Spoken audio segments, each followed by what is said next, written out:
Hola, ¿qué tal? Muy buenos días. Es un gusto que estés aquí nuevamente para nuestra reunión dominical a distancia y pues gracias a Dios porque nos permite iniciar un nuevo mes. Entonces, como ya es costumbre en nuestra iglesia, el primer domingo de cada mes celebramos la Cena del Señor.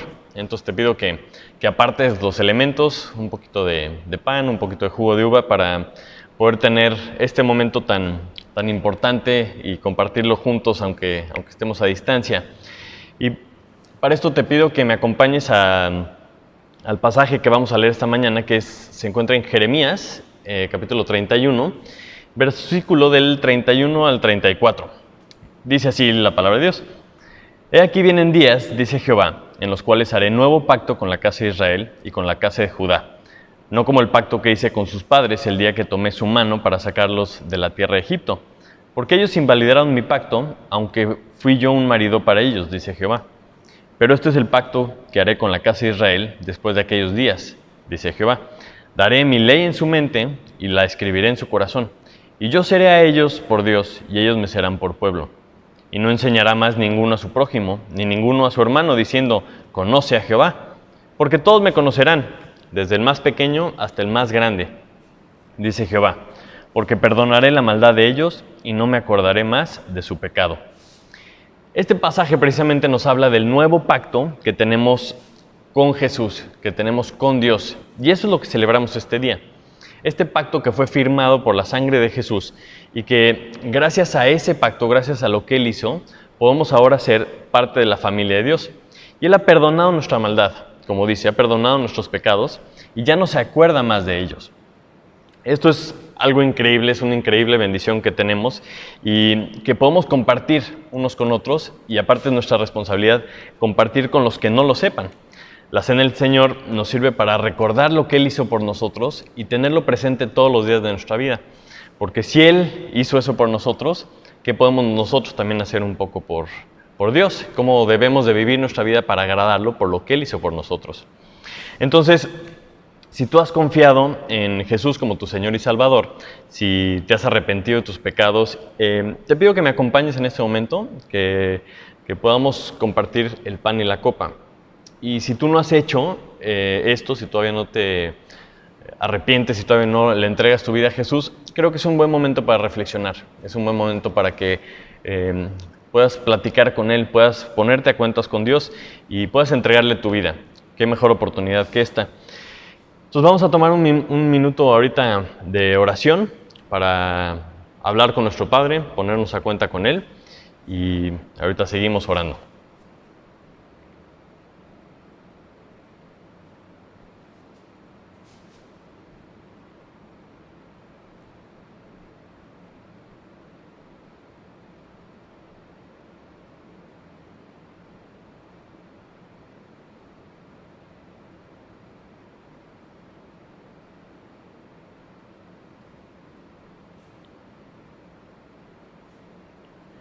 Padre Santo, te doy muchísimas gracias esta mañana porque nos permite estar reunidos en tu nombre, Señor, para celebrar la cena del Señor, este conmemorativo que tú nos dejaste, Señor, para recordar lo que hiciste por nosotros, Señor.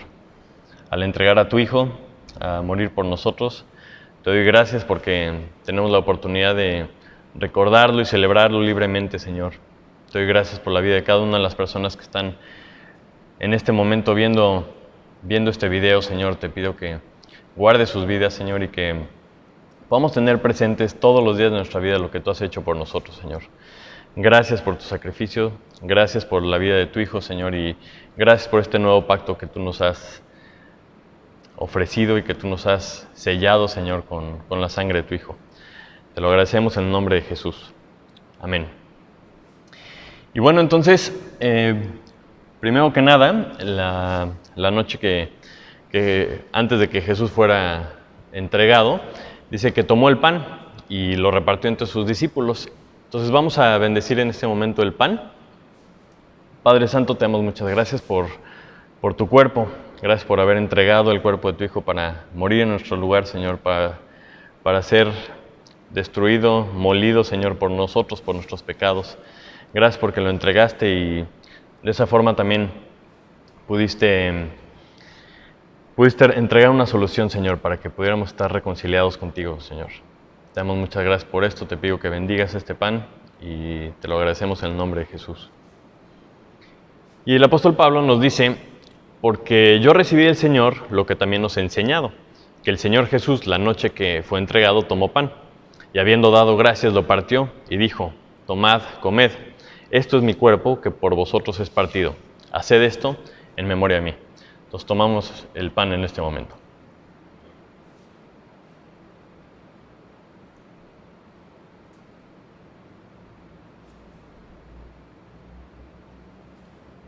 De la misma forma, tomó la copa y vamos a orar para bendecir la copa en este momento. Padre Santo, nuevamente te doy muchas gracias por la sangre que derramó tu Hijo, Señor. Gracias por este símbolo que tú nos has dejado para recordar eso, Señor. Gracias porque sellaste este pacto con sangre, Señor, para que fuera irrevocable, Señor. Y gracias porque por medio de este pacto tenemos acceso a ti, Señor. Gracias por tu sacrificio, Señor, y te pido que lo podamos recordar siempre y podamos actuar conforme a lo que tú has hecho por nosotros, Señor. Te agradecemos y te bendecimos en el nombre de Jesús. Amén. Dice, asimismo, tomó también la copa después de haber cenado, diciendo, esta copa es el nuevo pacto en mi sangre. Haced esto todas las veces que la bebieres en memoria de mí. Entonces, en este momento, tomemos la copa.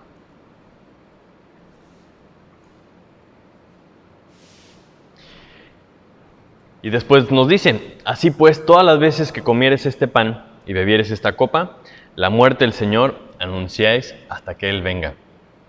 Entonces, gracias a Dios por esta increíble bendición. Hay que recordar que es nuestra responsabilidad compartir esto con toda la gente que no lo conoce.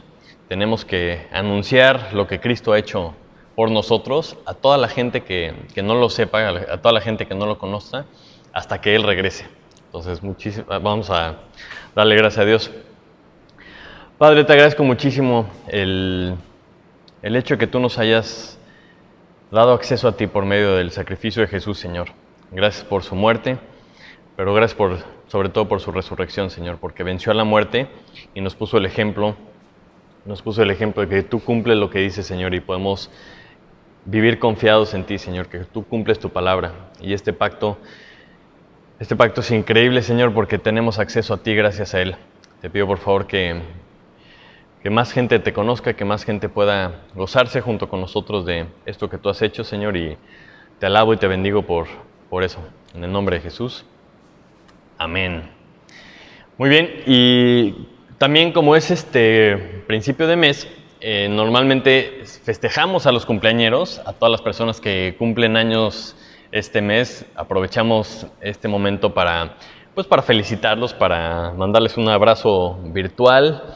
Y si tú estás ahorita en la reunión en vivo, te pido que pongas tu nombre, que pongas ahí en tus comentarios, en Facebook, en YouTube, donde nos estés siguiendo, y que nos pongas tu nombre, nos pongas tu día de cumpleaños para que podamos felicitarte en tiempo y forma y pues nos enteremos, ¿verdad? Y nos podamos gozar junto con toda tu familia. Y voy a orar en este momento por todos estos cumpleañeros. Padre Santo, te damos muchas gracias esta mañana también por todas las personas que cumplen años en este mes caluroso de julio, Señor. Gracias porque algún día trajiste pues una felicidad increíble a las familias, Señor, con un nuevo miembro. Te doy gracias porque pueden llegar a un año más de vida, Señor. Te pido por favor que tú los guardes, que tú los guíes, que tú los bendigas, que puedan vivir su vida, Señor, para ti, que puedan glorificarte con todos los días que tú les regales, Señor. Te pido por favor que les mandes una bendición especial este mes y pues que reciban un caluroso abrazo de todos nosotros, Señor. Te lo pido en el nombre de Jesús. Amén. Muy bien. Entonces, ahora sí, vamos a pasar al estudio de la palabra. Esta mañana nos toca seguir con nuestro estudio de Juan. Hemos estado yendo capítulo por capítulo y ya estamos en el capítulo 7, versículos 25 al 36. Y el pasaje que nos toca estudiar hoy tiene que ver mucho con la información que tenemos, cómo nos comportamos con la información que tenemos y cómo nos afecta esto a nuestra forma de pensar y al mismo tiempo a nuestra forma de actuar. Simplemente observa cómo ha cambiado nuestro comportamiento por todo lo que conocemos ahora acerca del virus que ha afectado tan grandemente al mundo.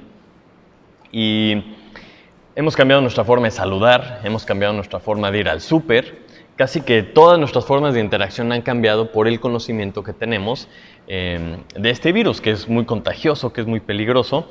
Y hemos tenido que ajustar muchísimas cosas de nuestra vida cotidiana por todo lo que ha pasado con este virus.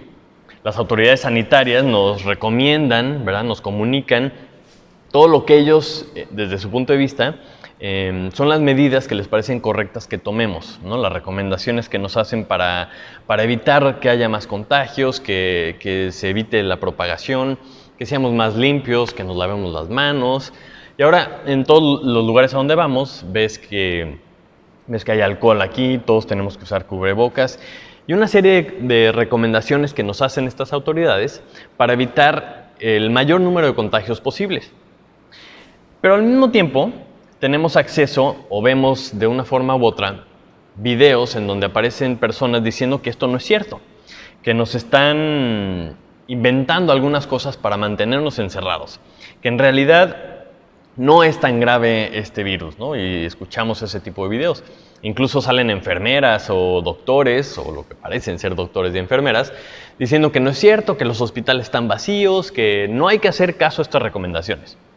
Pero al mismo tiempo vemos videos de doctores y enfermeras que nos dicen que no, que sí es cierto y que hay que tener mucho cuidado y que los hospitales están llenos y que es muy peligroso esto. Entonces llegamos a un punto en donde tenemos que tomar una decisión.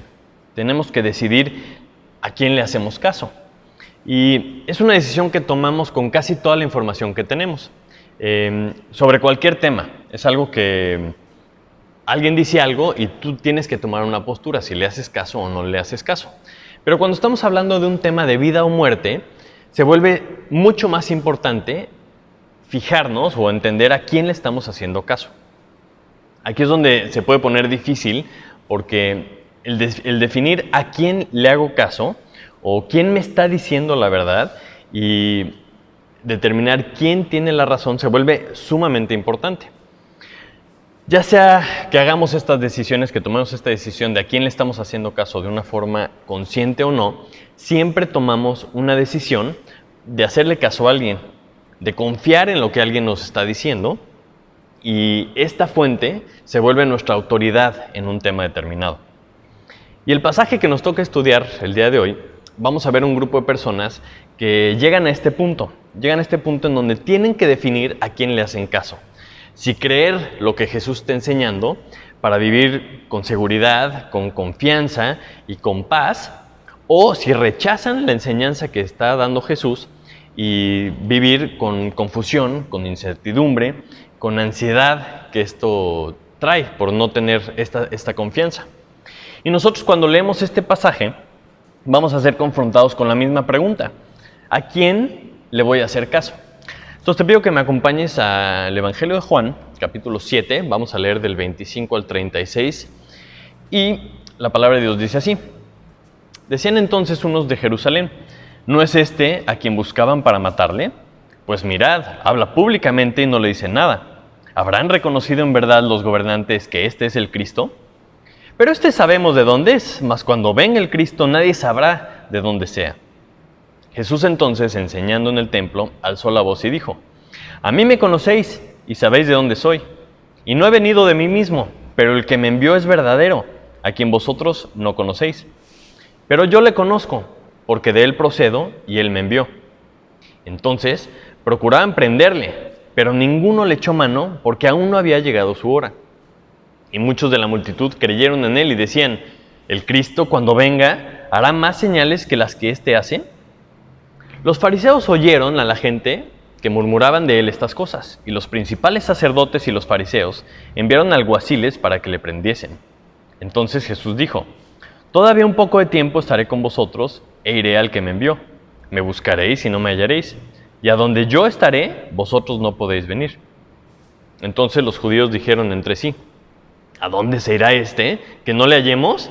¿Se irá a los dispersos de entre los griegos y enseñará a los griegos? ¿Qué significa esto que dijo, me buscaréis y no me hallaréis? Y donde yo estaré, vosotros no podéis venir.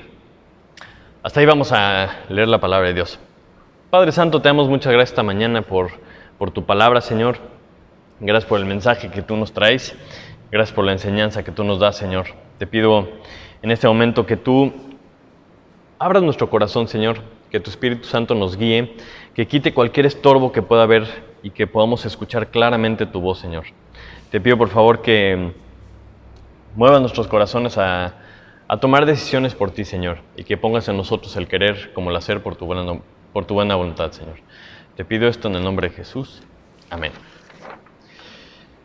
Muy bien, entonces, para poder entrar un poquito en contexto, en este momento Jesús estaba enseñando en el templo durante la fiesta de los tabernáculos, como veíamos la semana pasada.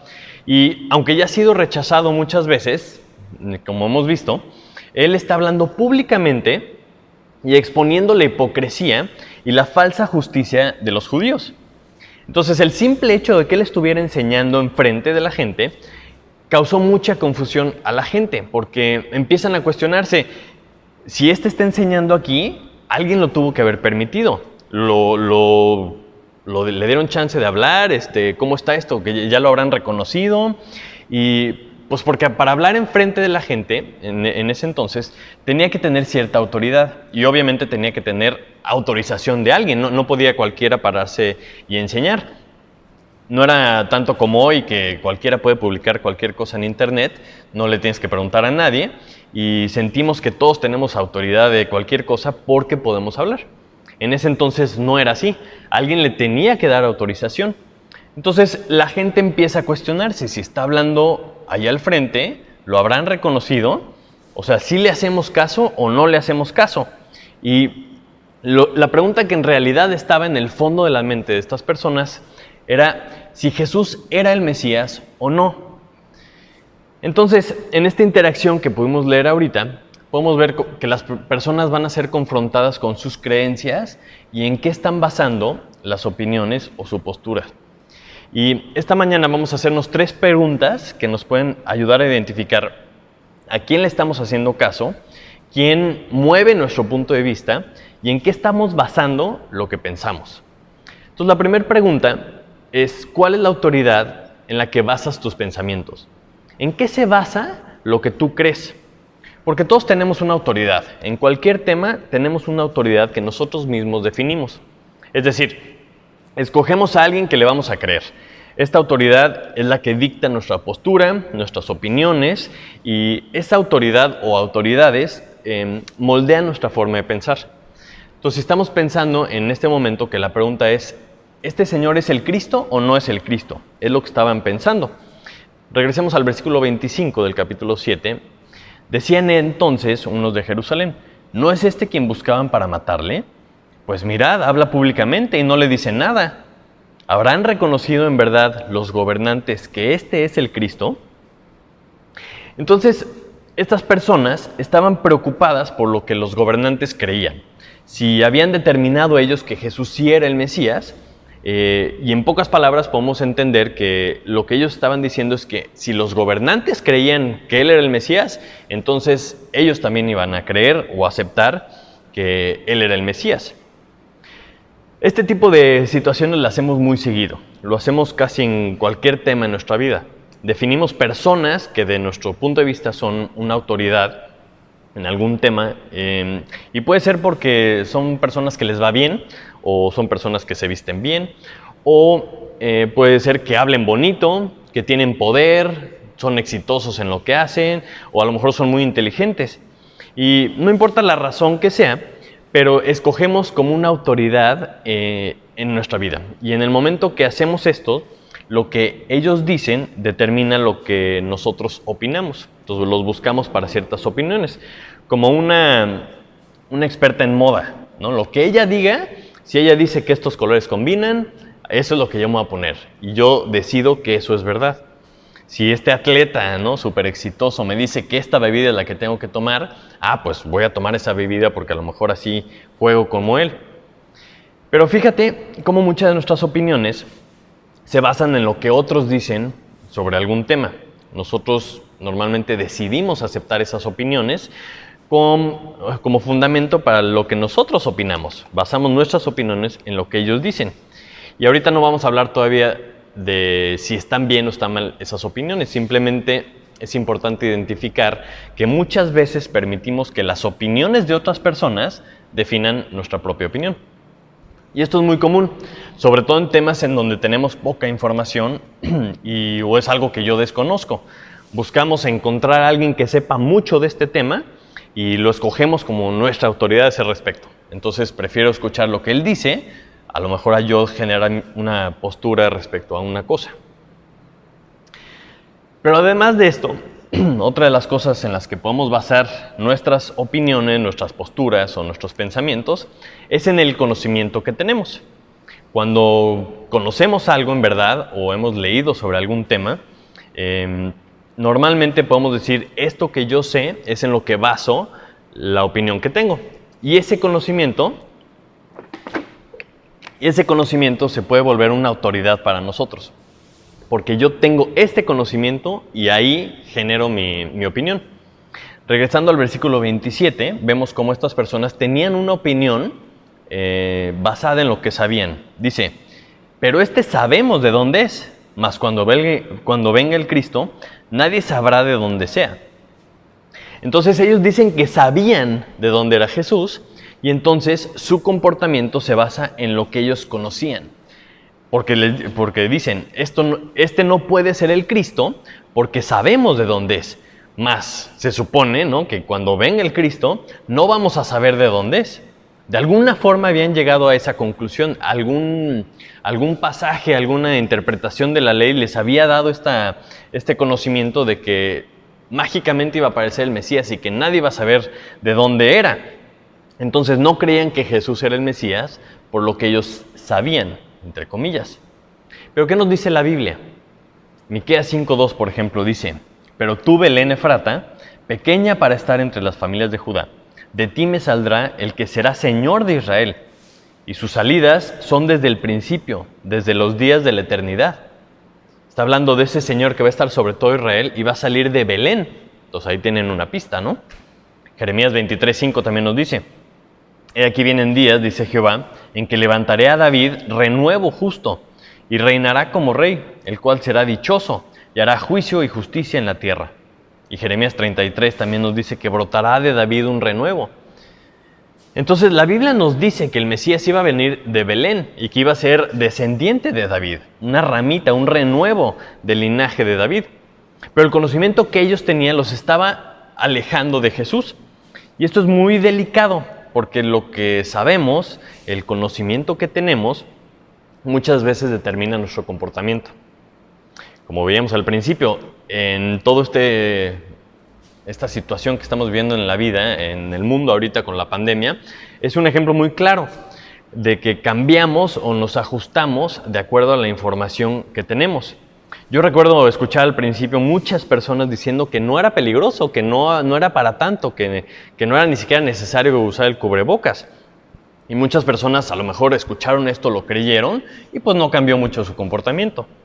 Sin embargo, también desde el mero principio había personas que decían que no, que cuidado, que sí era muy peligroso y cerraron muchos países y fronteras y demás. Pero con la información que tenían iban ajustando lo que actuaban, su forma de actuar. Entonces, regresando a nuestro pasaje, podemos ver claramente que lo que estas personas sabían estaba equivocado, porque la Biblia sí nos dice de dónde iba a ser el Mesías, pero ellos sabían que no iban a saber de dónde era. Entonces, esto les iba a afectar. Entonces, cuando Cristo está hablando, en todo lo que hemos estado viendo en los capítulos 5, 6 y 7, Cristo está hablando de vida eterna, de ser o no justificados delante de Dios, por una eternidad. Entonces, en realidad, sí estamos hablando de vida o muerte, estamos hablando de un tema súper, súper grave. Es vida o muerte, pero eternas. Entonces, creo que es muy importante que nos cuestionemos lo que sabemos para determinar si es verdad o no es verdad. Porque como les decía, cuando se trata de un asunto de vida o muerte, La clave es tener una fuente veraz, una fuente confiable y de preferencia una fuente infalible, o sea, que no se pueda equivocar. Y esto nos lleva a la segunda pregunta. ¿Cómo sabes si tu autoridad es verdadera? ¿Cómo sabes que lo que crees es correcto y además es la verdad? El versículo 27 nuevamente dice: pero sabemos de dónde es, mas cuando venga el Cristo nadie sabrá de dónde sea. Ahora sabemos, porque ya claramente sabemos que Jesús era el Mesías, y vemos también lo que decía el Antiguo Testamento, entonces sabemos que lo que ellos sabían estaba equivocado. Pero ¿cómo sabes que lo que sabes es verdad? Quizá me puedes decir que tú solo lees lo que escriben expertos en cierto tema, o que basas tus opiniones en los más sabios y los más experimentados de determinado tema. Y está bien, eso en principio está bien. Confiar en lo que alguien que sabe más que tú, que ha hecho más investigación a lo mejor, o que tiene más experiencia, sabe o opina respecto a algo, está bien. Si esta es tu postura, yo te preguntaría, ¿quién sabe más sobre cualquier tema que Dios mismo? Si no sabes, obviamente nadie puede saber más que Dios sobre ningún tema. Nadie puede saber más de Dios sobre ningún tema, así de fácil, porque si no, no sería Dios. Porque una de las definiciones de Dios es que es omnisciente, significa que tiene toda ciencia, todo conocimiento. No hay nada que Él no sepa. Entonces, si a ti te gusta consultar con los expertos, te invito a que consultes con el experto de expertos, el que sabe absolutamente todas las cosas.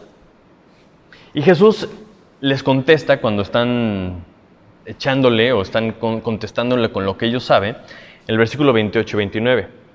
Dice: Jesús entonces, enseñando en el templo, alzó la voz y dijo: a mí me conocéis y sabéis de dónde soy. Y yo no he venido de mí mismo, pero el que me envió es verdadero, a quien vosotros no conocéis. Pero yo le conozco, porque de él procedo y él me envió. Entonces el único que es verdadero, 100%, es Dios. Y entonces todo lo que Él dice tiene que ser verdadero, tiene que ser verdad. Y como vemos en muchos lugares en la Biblia, sabemos que su palabra es la Biblia. Lo que Él nos dejó dicho en sus propias palabras es la palabra de Dios. Y esta es la única fuente que tenemos que es 100% confiable. Mateo 24:35 dice: el cielo y la tierra pasarán, pero mis palabras no pasarán. Todo lo que Dios dice se cumple por el simple hecho de que Él lo dice. Tiene que ser así porque Dios no se equivoca, Dios no miente. Como por ejemplo cuando Dios le hizo la promesa a Abraham de que su descendencia iba a ser como las estrellas del cielo o como la arena que está a la orilla del mar, juró por sí mismo que iba a cumplir esta promesa, porque obviamente no hay nadie más grande que Dios. No había nadie más grande por quien Él pudiera jurar, entonces juró por sí mismo, como leemos en Génesis 22. Y además nos explica un poquito más a detalle en Hebreos 6. Y Hebreos añade que es imposible que Dios mienta. Entonces ponte a pensar un momentito, si Dios es Dios como debe ser para que sea Dios, Dios no puede mentir, Dios no se puede equivocar, Dios es perfecto, es bueno, es amoroso y no puede perder ninguna de estas características porque si no, no sería Dios. Y si Dios no puede mentir, entonces sí podemos confiar en lo que Él dice al 100%. Por eso si tú lo conoces, le crees porque sabes cómo es y sabes que no te puede decir mentiras. Entonces todo lo que dice se va a cumplir. Y además no existe nadie que conozcamos, ninguna persona que jamás se haya equivocado, que nunca haya dicho una mentira, que sea perfecta. La única persona que conocemos así es Jesús. Y si tú estás buscando la verdad, si quieres fundamentar lo que haces, lo que piensas o lo que crees en algo inmutable, firme, que sea inamovible, empieza por buscar en la palabra de Dios.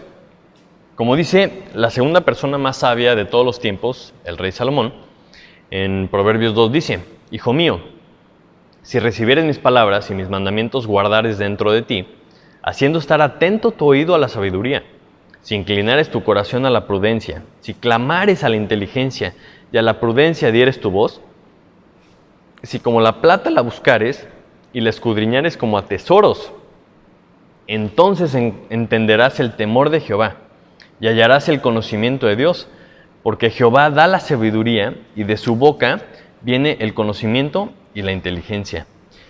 Pero está hablando de la sabiduría de Dios, de la inteligencia de Dios y del conocimiento de Dios. O sea, lo que Él mismo, lo que Dios mismo define como sabiduría, como inteligencia y como conocimiento de Él. No lo que nosotros definimos como sabiduría, inteligencia o conocimiento de Dios. Hay mucha gente que dice, sí, yo lo conozco, pero ¿lo conocen de veras o simplemente conocen de su existencia? O creen que existe, pero no lo conocen de una forma real. No saben lo que piensa, no saben qué le gusta, qué no le gusta. No lo conocen como cuando conocemos a una persona. Por eso, cuando nosotros empezamos a comparar lo que nosotros decimos que conocemos, como decían estas personas, lo que sabemos con lo que Dios dice, nos debe poner en duda, nos debe poner en un entredicho de analizar si lo que nosotros creemos y pensamos va de la mano, va alineado con lo que Dios dice. Y esto es lo que pasa cuando vemos las cosas a la vista de la luz de la palabra de Dios. Lo vemos tal cual son las cosas, las vemos desde el punto de vista de Dios, como son en realidad. Y afortunadamente Dios no nos dejó en la oscuridad. Dios no nos dejó desamparados, ni tampoco quería que buscáramos toda nuestra vida el sentido de la vida o el propósito por el que estamos aquí. Él lo dejó por escrito, lo dejó claro para que mientras antes lo conozcamos, podamos dejar de perder el tiempo en descubrir el propósito de todo. Y en realidad vivamos la vida con el propósito que Él ya nos dio, que Él ya nos dejó y nos explicó en su palabra. Entonces, si tú basas tu vida en algo infalible, en algo perfecto, ¿cómo crees que tú vivirías? Esto nos lleva a la tercera pregunta, que dice, ¿lo que tú crees te da un sentido de seguridad y de certeza eterna? Porque Dios no es un Dios de confusión, no es un Dios de duda, es un Dios de paz, de confianza, de certeza. Igual que un edificio, o sea, no importa la firmeza con la que esté construido el edificio, lo elaborado que esté, lo detallado que está, lo increíble que pueda estar un edificio, su firmeza y su supervivencia depende de lo que tiene en el fundamento, en lo que está basado el edificio. Y eso mismo sucede con nuestros pensamientos. No importa qué tan elaborado está nuestro pensamiento, no tan complicada está nuestra teoría, si está fundamentada en algo que no sea firme, que no sea sustentable por la eternidad, ese pensamiento va a caer. Jesús les dice en el versículo 28, a mí me conocéis y sabéis de dónde soy, y no he venido de mí mismo, pero el que me envió es verdadero, a quien vosotros no conocéis. Pero yo le conozco porque de él procedo, y él me envió. Y un poquito más adelante les dice, todavía un poco de tiempo estaré con vosotros e iré al que me envió. Me buscaréis y no me hallaréis, y a donde yo estaré vosotros no podéis venir. Jesús les dice la verdad, siempre les dice la verdad, les dice su plan, como lo hace con nosotros, nos dice su plan desde el principio. En su palabra encontramos estas verdades porque Él no quiere que tengamos incertidumbres, no quiere que tengamos dudas, no quiere que tengamos temores o ansiedades. Lo que Él quiere es que tengamos paz, y esa paz basada en que confiamos en quién es Él. Si tú no estás familiarizado con esta paz que Dios nos da, escucha lo que dice Pablo. En Filipenses dice, por nada estéis afanosos, sino sean conocidas vuestras peticiones delante de Dios en toda oración y ruego con acción de gracias. Y la paz de Dios, que sobrepasa todo entendimiento, guardará vuestros corazones y vuestros pensamientos en Cristo Jesús. Cuando tú conoces a Dios y entiendes quién es Él, y que entiendes que tiene todo bajo control, y que vas entendiendo más y más quién es Él como Dios, y que cumple todo lo que hace, entonces el creerle, el estar confiado en Él, vives una vida mucho más confiada. Confiada porque ya te compartió el plan, ya sabes lo que Él ha hecho y sabes lo que Él va a hacer. Y vives la vida confiada y sin ninguna incertidumbre, agarrado de su mano cada paso de la vida. El versículo 31 dice, y muchos de la multitud creyeron en Él, y decían, el Cristo cuando venga hará más señales que las que éste hace, muchos de los que estaban ahí llegaron al punto de poner en duda o cuestionar lo que ellos sabían. Abrieron los ojos y lo único que pudieron ver fue a Jesús. Lo vieron como el Mesías y se cuestionaron, cuando venga el Cristo, ¿va a hacer algo más que lo que hace este? O sea, no creían. Era una pregunta como diciendo, claro que no. No creo que pueda haber alguien que sea más claro que es el Mesías. Están llegando al punto en donde están convenciéndose de que este era el Mesías, a pesar de lo que sabían, a pesar de lo que decían los gobernantes. Entonces, cuando tú llegas a este punto en la vida, de sí creo o no creo, poner en duda lo que sabes, ¿no? Las autoridades que tú has escogido para tu vida, cuando llegas a este punto de decidir o de cuestionar, se me hace que Cristo es lo que necesito, se me hace que puede tener razón. Aquí es cuando van a aparecer estorbos en tu vida. Aquí es donde van a empezar a escuchar, vas a escuchar vocecitas como nos dice el versículo 32. Los fariseos oyeron a la gente que murmuraban de él estas cosas. Los principales sacerdotes y los fariseos enviaron alguaciles para que le prendiesen. Cuando oyeron que la gente empezaba a creer que, bueno, a lo mejor este sí es el Mesías, cuando empezaban a hacerle caso a Jesús, luego intentaron silenciarlo. Luego vieron qué hacemos para que este guarde silencio. Y es así como Satanás roba la semilla. Cuando llegan los pájaros de la parábola del sembrador y se roban esa semilla que estaba a punto de hacer algo, en tu vida. Cuando tú llegas a este punto va a haber gente que te dice, no escuches estas cosas, o a lo mejor esas cosas son de hace mucho, eso ya no aplica para el día de hoy. O a lo mejor te pueden decir a alguien, pues no te vayas a hacer aleluyo, ¿eh? Cuando esto suceda, yo quiero que recuerdes quién dijo estas palabras. El que cree en mí tiene vida eterna. Recuerda quién dijo esto, y es Jesús. Y recuerda que nadie más sabe más que Él. Nadie más puede tener más conocimiento o puede tener una postura correcta más que Él. Entonces, cuando escuches estas otras voces, recuerda quién te dijo esto. Y luego el versículo 35 y 36 dice, entonces los judíos dijeron entre sí, ¿a dónde irá este que no le hallemos? ¿Se irá a los dispersos entre los griegos y enseñará a los griegos? ¿Qué significa esto que dijo, me buscaréis y no me hallaréis? A donde yo estaré vosotros no podéis venir. Vosotros no podéis venir. Imagínate que Jesús te diga que a donde Él va, tú no puedes ir. En vez de decir, no, por favor, Jesús, yo quiero ir donde tú estás, yo quiero estar. Si estás diciendo que vas a ir con Dios, yo quiero ir contigo. En vez de decir esto, dicen, no, lo rechazan. Con su soberbia, ¿a dónde va a ir este que no podamos ir nosotros? Y muchas veces ese es el segundo estorbo que se presenta cuando estamos a punto de creer lo que Dios dice. Y es nuestra soberbia. Porque a veces nosotros mismos decidimos que nosotros somos nuestra máxima autoridad. Entonces nos cuesta trabajo someter esa autoridad a lo que Dios dice. Y eso puede ser un gran estorbo. Porque si nosotros somos nuestra máxima autoridad, le estamos quitando a Dios el lugar que le corresponde. Y también Pablo dice, porque el que se cree ser algo no siendo nada, a sí mismo se engaña. Y cuando tenemos esta postura nos estamos engañando a nosotros mismos. Debemos escuchar lo que Dios nos dice.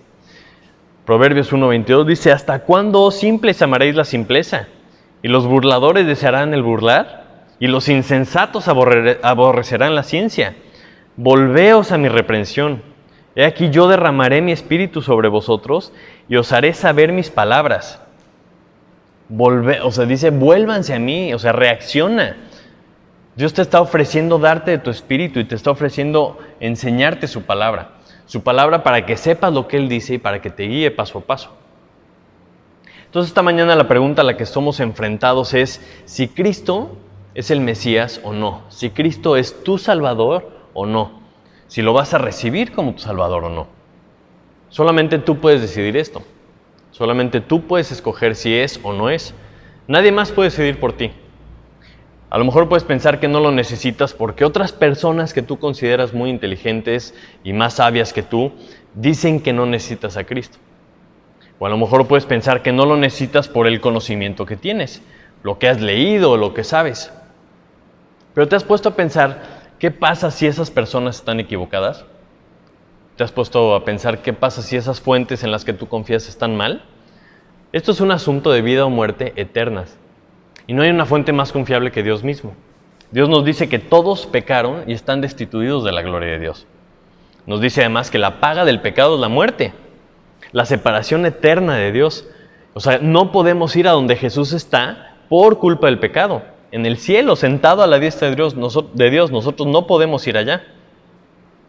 Pero ese mismo Dios, ese Dios omnisciente que todo lo sabe, que tiene conocimiento absoluto, nos dice que Cristo murió por nosotros, por nuestros pecados, y tomó nuestro lugar en la cruz, la muerte que nosotros nos merecíamos, para que todo aquel que en Él cree no se pierda, mas tenga vida eterna.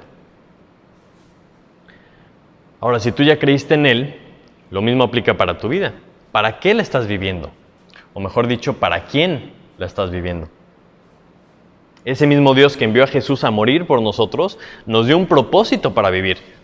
En el momento que Él fue a la cruz, en ese mismo momento debe quedar crucificado para nosotros el mundo, porque nada más tiene importancia más que nuestro Salvador, porque resucitó, porque nos abrió las puertas del cielo, para que los que creamos en Él podamos tener acceso al cielo, pero además los que creemos en Él también tengamos un propósito para estar en esta vida.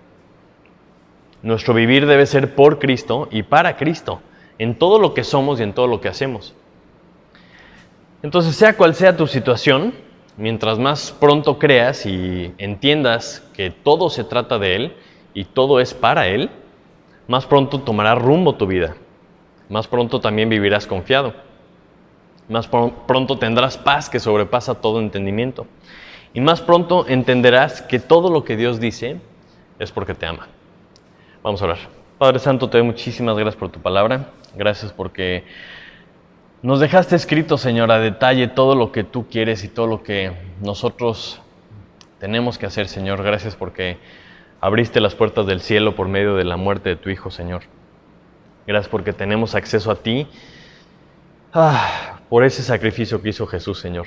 Te pido por favor que tú toques nuestros corazones, Señor, para entregarte nuestra vida, no solo para tener vida eterna y poder tener acceso, Señor, y vivir contigo, Señor, sino también para poder vivir en esta vida, Señor, agarrado de tu mano, confiados de que nada se sale de tu control, Señor. Te pido por favor que extiendas tu paz, Señor, y que todos los que te están escuchando, Señor, en este momento, que han escuchado tu palabra, Señor, puedan tomar una decisión por ti, de entregarte sus vidas, Señor, y de vivir por ti. Te lo pido en el precioso nombre de tu Hijo Jesús. Amén. Bueno, pues muchísimas gracias. Gracias por acompañarnos esta mañana. Espero que sigas bien. Espero que sigas en comunicación por los chats, por el Facebook, los diferentes medios que tenemos. Pon tus oraciones. Vamos a estar informándoles qué pasa con esto del semáforo que sube y que baja, pero esperemos que pronto nos podamos reunir nuevamente. Que tengas una excelente semana. Que Dios te bendiga y hasta la próxima.